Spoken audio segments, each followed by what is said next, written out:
My name's Adela, and I make minis. Last month, I challenged myself to make 100 vases in 100 days. So my new routine is to start each mini with a sketch. Today I was aiming to make this little guy. To get things started, I pinched out the two halves of the sphere and joined them together with a strip of clay. Then I rolled out a small slab and rolled it up to make both the foot and the neck. By splitting the tube like this, I make sure that they ended up pretty much the same size. I also decided to keep the foot hollow on this one.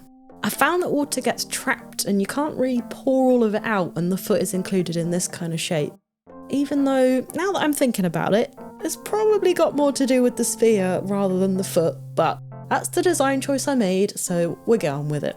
After pinching out a little lip, I then trimmed the shape to get those crisp geometric lines.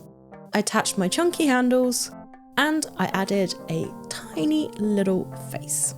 I played around with the idea of adding a mouth, but he felt more expressive with that one. I finished everything off with a quick coat of black slip, and here he is, a real cutie. My goal for today was another vase from yesterday's sketch. I'm actually really enjoying this way of working. I feel like I can focus more on making this way, and I generally work faster, probably because I'm not having to make stuff up as I go. Initially, I wasn't a big fan of how the body turned out. It just wasn't the right shape. But once I'd added my neck and cut out my opening, I was able to pat it into a much better form. Usually, I rely on the trapped air inside the body when it's closed. It means I can manipulate the shape without it collapsing. But sometimes that air can restrict how much you can change. There's only so much space in there, and the more you press, the more the pressure builds up. Once I was happy with the base shape and the handles, I then focused on the little spheres that were going to cover the top half of the vase. I wasn't convinced at first, but once they were on and I'd added my white slip, they actually looked really nice.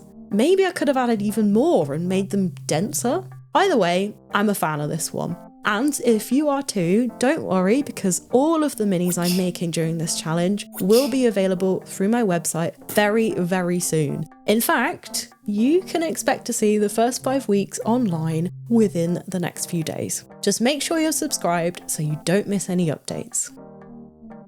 Today was a bit of a wild one. I wasn't going to have time the day after to do my daily mini, so I did some creative fudging and decided to make 2 vases at once. Crazy, I know. Because of all the juggling I was going to be doing, I started off by making a plan. I ended up going for 2 bottle-like vases with some stenciling details. I haven't done any of that so far for this challenge, so why not play around with it now? So I began, as always, by pinching out the 2 halves of my bodies, joining them together, and then refining the shapes. One of them came together with absolutely no issues. The other one was a total nightmare. After that, I rolled out 2 tiny slabs and got to work making and attaching the necks. I had to patch the rims on both of these as the clay ended up cracking. I let it get a bit too dry and I think I pinched it out a bit too quickly. I then trimmed and refined the overall shape of each and made one of the rims frilly. Then it was time to add some tiny handles. Once that was all done, I got to making my stencils. You don't need anything fancy, just some paper will do the trick. Now at this point, I had to do some mental gymnastics to figure out the order in which to layer my slips and what goes where, and somewhere in this commotion, I totally mixed everything up. So you'll slowly see that I may have gone and switched the decorations around on these. Anywho, my frilly vase ended up getting a layer of white slip all over, whilst my other vase got the spot treatment. Wherever you see a spot, there won't be any slip, just the bare clay. These are called positive stencils because you're masking out the positive space of the shape. Because the paper is a bit stiff and totally dry, I have to wet it a little bit to help it stick to the clay and reduce the amount of wrinkles I get. You need to create a seal so that none of the slip bleeds underneath the stencil and ruins everything. I attached my flower stencil in exactly the same way, but this one is a negative stencil, meaning I'll be painting the inside of the shape, the positive bit, and blocking out or protecting the negative space, or the empty space around the shape. Because of the way the different stencils work, I added the face to our frilly vase before painting it, whereas I had to wait until the stencils were peeled off of the spotty vase before I could add his face. And here are the end results. Maybe a little bit wonky, but still pretty cute.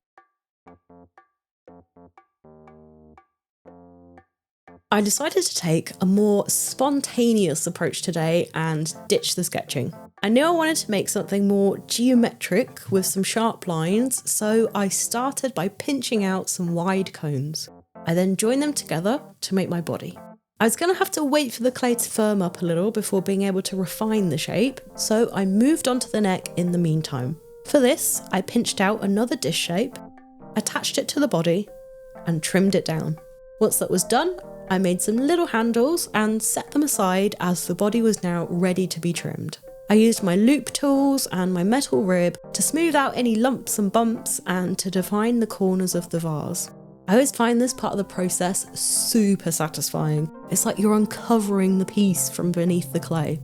Once I was happy, I added my handles and finished it off with some big, beautiful stripes. Lovely.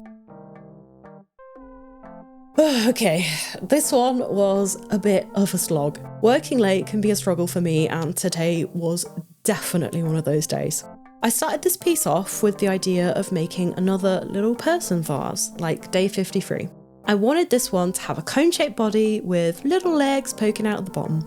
It all seemed to be going well until I started working on the legs. My first issue was that they ended up being totally different sizes, but I thought, embrace the wonk. It'll be fine. Then the sausages I used to reinforce the joins were way too chunky, but again I thought it'll be fine, I can trim those down. It wasn't fine. Next I moved on to pinching out the feet on the legs, but the clay decided to crack all over the place.